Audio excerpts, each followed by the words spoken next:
तर मला वाटतं की डिफरन्शियल स्किल्स म्हणजे व्हेरिड स्किल्स जे आहेत त्याला महत्त्व दिलं पाहिजे. म्हणजे लॉजिक कसं आहे, लिंग्विस्टिक स्किल्स म्हणजे हं. भाषा निगडीत स्किल्स कसे आहेत, गणिताशी निगडीत स्किल्स कसे आहेत.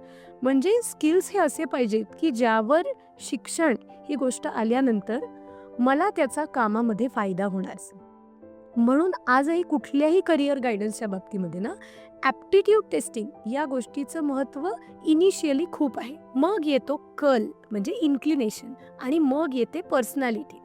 कारण ह्या सगळ्याचा मी व्यक्ती म्हणून वापर कसा करू शकणार आहे, माझं बिहेवियर कसं आहे, मी सिन्सिअर किती आहे, माझ्यात लीडरशिप अबिलिटीज आहेत का, मला चार चौघांबरोबर काम करायला आवडतं का, याच्याही वरनं तर ठरतं ना की मी मार्केटिंग करू शकणार आहे का मला इंडिव्हिज्युअल परफॉर्मर म्हणून काम करायचं आहे. सो या तिन्ही गोष्टी त्याच्यात इक्वली महत्त्वाच्या असल्यामुळे फक्त मार्क ही गोष्ट महत्त्वाची नाही आहे.